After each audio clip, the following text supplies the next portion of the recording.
Hello everyone and welcome to my review of the 8th and final episode from The Witcher show on Netflix, which for some reason is called Much More. Before I go over it and tell you what I think about pretty much everything, I gotta warn you that this video may contain humongous spoilers, so be careful.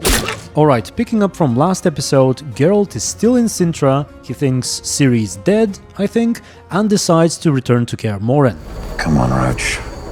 Back to Kaer Morhen. Don't leave! Which may be where the next season of the show starts. I'm really looking forward to seeing Vesemir. Did he not grab Triss by the ass at one point? I was young too once.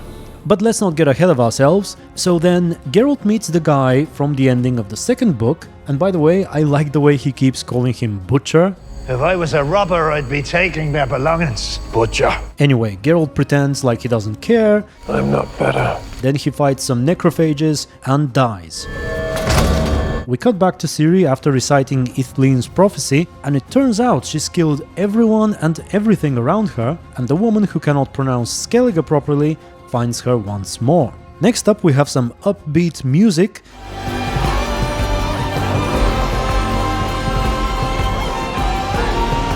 hinting that perhaps Geralt didn't really die. No, wait! Alright, time to get to the meat of things, the Battle of Sodden. The second Battle of Sodden, technically. Now I'm not gonna lie, seeing this got me very excited, because in the books we never actually see this battle. Geralt learns about it after the fact, actually I think it's from the very same guy who he saved before. Butcher, you hear me? And we do learn more bits and pieces about it throughout the following books, but it's nothing even close to seeing the actual battle. So I couldn't wait to see some sorceress action going on, and we do get some of it. But before that, we learn that Vilgefortz has some inside information on Nilfgaard's movements and that northern reinforcements are coming in a couple of days. Then, Triss and Yen rudely ignore Sabrina Glevisig's attempt to join the conversation. Bistrid was telling me. You saw Iz? I saw it firsthand in his ear. Nilfgaard take people down to their worst. Anyway, they get to shore and Yennefer asks Vilgefortz a good question. If Nilfgaard wanted to take the north, why would they expose themselves by sacking Sintra first? Why wouldn't they just push through Sodden and surprise everyone? However, he avoids it and starts talking about other things. First she shuns the military, now she's a military expert. An inconvenient asshole. Then, a few hours forward, she brings it up again. We've been walking for hours and you still haven't answered my question. And he avoids it again. So, the hints are starting to pile up that Vilgefortz may be up to something, perhaps even involving Ciri, as that is a big part of the reason why Nilfgaard was so interested in Sintra. Cahir, if the report from the trading post is true, Cirilla may already be across the Yaruga. Moving on, we see the common folk trying to stand up and defend Sodden. Sabrina thinks it's admirable, but once again Yennefer is kind of rude to her. We have to defend it. That's heroic. And stupid. Anyway, we get a rather good scene of people preparing for the battle, making bows and arrows and other weapons, sorcerers enchanting various potions and stuff. Yennefer, of course, refuses to work at all and just walks around and observes, I guess. Later that night, Yennefer is grumpy because she can only make fake arrows. I wish I could do that. Sorry. Then Triss shows up and says, Is Vilgefortz to be our new daddy? "Come on, give her a break, she was just talking to the guy." Geralt of Rivia. I often wonder where fate took him. My sister mentioned a witcher had come to town. Sister had it right. Then Yennefer says she's ready to die because she cannot have kids and she's lived 2 or 3 lifetimes. I've lived 2 or 3 lifetimes already. That last part is an overstatement. We know that she became immortal when Foltest was a kid, and he is still alive. So hardly 3 lifetimes, but regardless, let's move on. We have Fringilla and Kair getting ready to attack. Meanwhile, Ciri is hanging out with the son of the woman who couldn't pronounce Skellige properly, and I must say, she looks a little weird. It's just too obvious that she's wearing lipstick. Couple that with the contacts and the fact that she's motionless and speechless in this scene, she basically looks like a doll. Anyway, speaking of heavy makeup, we cut back to Yennefer, who wakes up and deflects a fireball.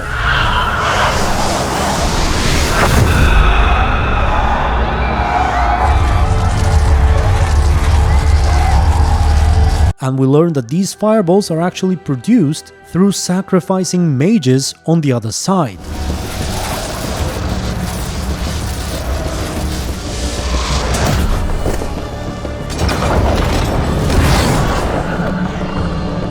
Okay, we gotta talk about this. There are several potential issues here. First off, it is somewhat underwhelming that a spell that literally takes the life of a mage to be created is deflected so easily. I mean, Yennefer did it half asleep basically, and she didn't even get a nosebleed. Now, you could say that perhaps it's just the nature of the spell, it's really hard to cast but really easy to deal with. Well, if that's the case, what Fringilla said before about depleting the enemy makes absolutely no sense. I will personally deplete them until they are empty and powerless. But hold on, Fringilla may be right, because Nilfgaard has a whole army of expendable soldiers. If they sacrifice one of them for one fireball, that could work splendidly. But no, for some reason, only mages can be sacrificed. I don't know why that's the case. We clearly saw that external sources can be used before. Moving on to the following morning, we hear that out of 60 mages, all but 22 got scared and escaped. There are only 22 of us now. Those cowards fled after tonight's attack, but I'm not going anywhere. Now, I don't recall if that was in the books, but I find it unlikely. They sailed and traveled all this way, made preparations and everything, then the enemy shoots 2 fireballs at them that literally do nothing, and 2/3 of the mages run in fear? I mean, if they wanted this to happen, I don't mind, it would actually make some sense, because the mages, as they say, are not trained to fight, they're not trained to be warriors and so on. That's the strategy. A military strategy. But at least they should have shown someone getting killed, or injured, or at least scared. Just something. Anyway, we move on to a rather cool spell of that Nilfgaardian sorcerer who spreads mist across the battlefield, and the true battle is about to begin.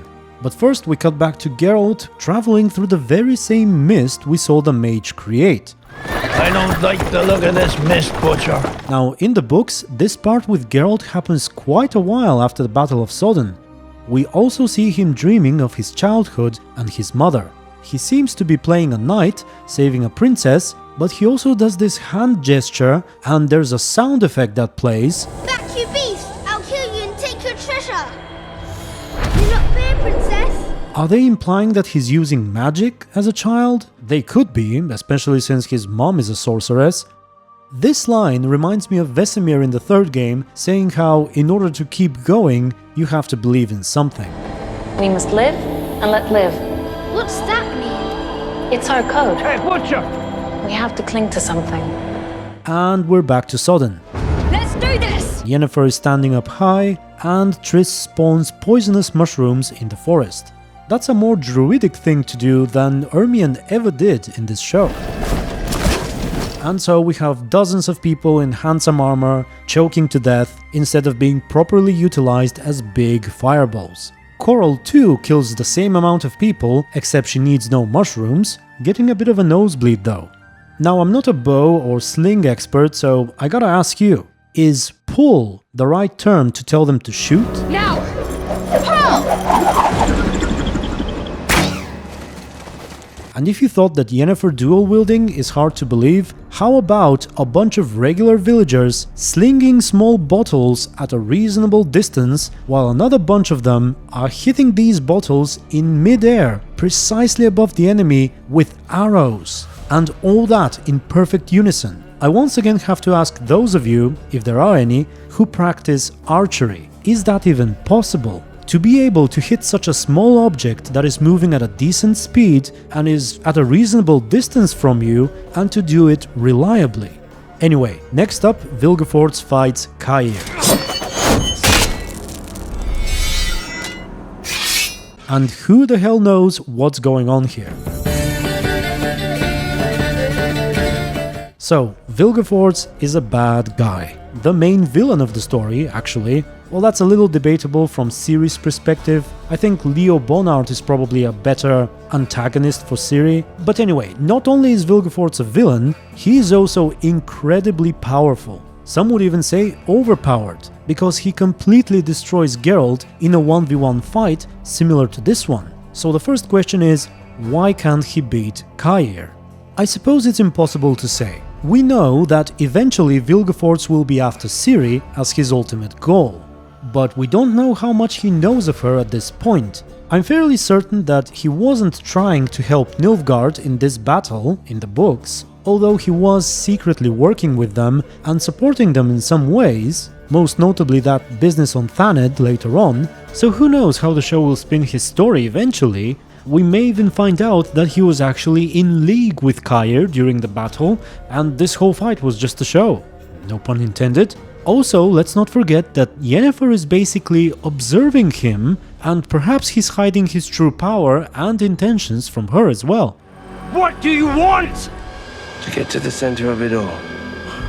For a moment, the thought crossed my mind that this may in fact be the Doppler. Now that would be a twist, although he seemed a little too unprofessional to pull this thing off, but who knows. Needless to say, this doesn't happen this way in the books, but I'm genuinely interested to see where they will take it from here, and hopefully it's somewhere good. Okay, next up, the Empire strikes back, Fringilla breaks the gate open, and then creates a portal inside so that the archers outside can shoot arrows through to kill the mages inside. I wonder why she bothered breaking the door. I mean, she should have shot a whole bunch of arrows inside first, while they were trapped. Also, why not do something like this during the night? Maybe teleport the magical can of worms inside while everyone was asleep? That would have won the battle quickly and silently, but I guess the gate somehow prevented magic from happening inside, I don't know. Okay, moving back to Geralt, he is dreaming of his mother again, and specifically the moment she abandoned him. We even hear Vesemir's voice. Geralt, I've been waiting for you. Vesemir. Meanwhile, Coral dies, and Triss does some more druidic stuff, covering the door with roots to prevent Nilfgaard from entering, and then she gets burned. Next up, Sabrina and a bunch of kids are acting weird.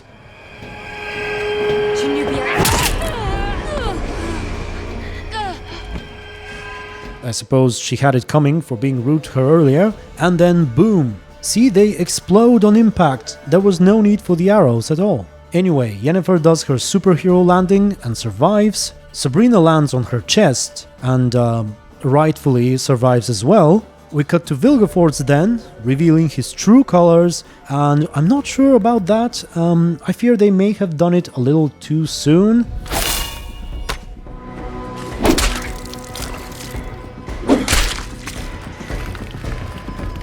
But we have to wait for next season, I guess. Also, Yennefer senses that something is off, but cannot quite tell what he's doing. That may be putting a hole in my earlier theory of him trying to deceive her with Cair. I don't know.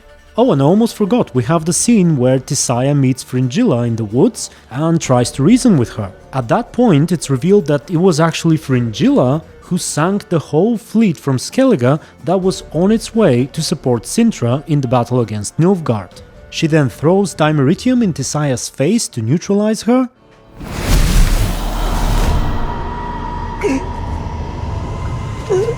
Dimeritium. And I can't help but feel that they took the part from the books where Fringilla blinded Yennefer during this battle and kind of replaced the character of Yennefer with Tissaia here. And I think they may have also combined Philippa Eilhart and Yennefer into one character. Now, of course, I'm not implying that we will not see Philippa later on, but she should have been here and she isn't. And I think she should have been equally important to the battle as Yennefer was, if not more. Instead, Yennefer alone takes most of the glory, and she was also referenced in the previous episode as Tissaia's best student, which in the books is actually Philippa Eilhart. No idea where you got such a ridiculous notion. So we move back to Geralt and the scene where he meets his mother. It's quite good, I think. First he sees her as Renfri and Yennefer, but then she is revealed. Now it's worth asking, how did she give birth to him, given that she's a sorceress? In the books that's not so incredibly unlikely, but here I guess the only explanation is that she gave birth first and then immediately afterwards had her enchantment done. This is something that should be addressed and brought up in following seasons, especially in conversations between Geralt and Yennefer. Now, one thing I kind of regret they didn't do from the books here is to have his mother correct him about his name. You know, when he says, "Stop it, Geralt. You don't get to use that name. Vesemir gave me that name." In the books, if I'm not mistaken, as she leaves, she tells him that it was not in fact Vesemir who gave him the name, implying that it was she who chose that name for him instead. Also in the show, we're meant to doubt whether this whole thing really happened, whether she was real or it was just a dream, or something in between. While in the books it's confirmed that she was really there, and she even helped others beside Geralt while he was asleep. But given how he dreamed of her earlier, and that this too was an addition by the show, I don't mind the change here. Overall, I thought it was a good scene. Okay, back at Sodden, a sorcerer uses the alternate art sign before he dies, and Yennefer is having her heroic moment where she pretty much single-handedly and without the need of any personal or external sacrifice annihilates the remainder of Nilfgaard's forces, at least those who were sent to conquer the keep, and manages to buy just enough time for Foltest to arrive. And now that this was the last scene we see Yennefer in, I gotta say that this whole season was much more about her than I originally expected. And this as a whole is quite the significant change compared to the books that this show is based on, where even though she's one of the main characters, she's still quite the small character compared to Geralt. I mean, if you look at the sheer amount of dialogue and page time he has in the books compared to her, it's astoundingly more, not even close. Here, on the other hand, not only does she have equal or more screen time, but she's also the one who has the most character growth. We see her start off as a child pretty much, she meets her mentor, finds her powers, goes through a lot, falls in love, has ups and downs, struggles to find her purpose and finally finds it, in a way, at the very end, I suppose. So all these things are quite fitting for the traditional idea of what a main character should be, as far as I'm concerned. All in all, I can't say that what they did was better than the books, but at the same time, minus a certain monologue with a dead baby, it's not bad either. I mean, the actress did the best she could, I actually liked her performance quite a bit, and I'm looking forward to see how they do her relationship with Ciri in the following season. Hopefully it's better than that between Geralt and Ciri, which is non-existent. And speaking of Ciri, she falls asleep, dreams of everyone calling for Yennefer, and it's morning again. Then they show her leaving the house and Geralt arriving pretty much at the same time. I don't know why they did this in the books, although I suppose you could make an educated guess, but nevertheless we're kept in the dark until the very last moment when they start running towards each other and embrace. And here we immediately know that Geralt arrived exactly where Ciri is. The girl in the woods will be with you always. She is your destiny. I think Renfri had other woods in mind. Okay, I suppose now is the time where I have to talk about how they didn't do any justice to the ending of the Sword of Destiny book by literally removing all of Geralt and Ciri's interactions prior to this scene, and thus missing the entire point of all the talk about destiny and people linked by it and so on. I think it's even stated by Geralt originally that destiny alone is not enough to create true bonds between people, and destiny alone is exactly what we get here. Despite the name of the episode, there is nothing more. Who is Yennefer?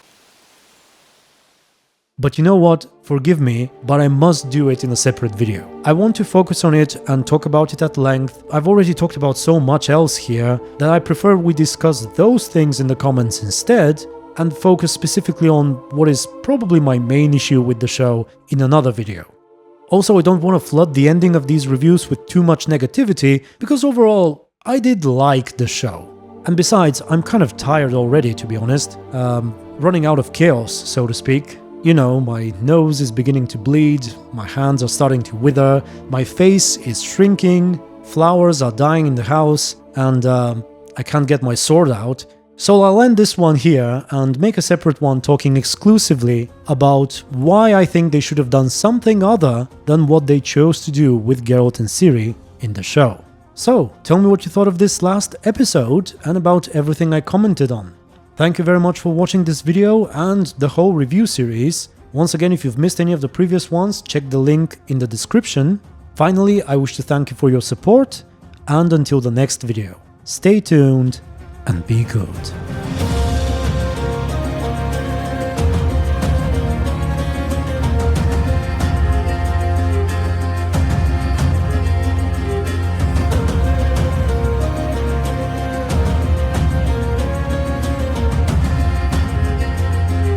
Boring as fucking shite.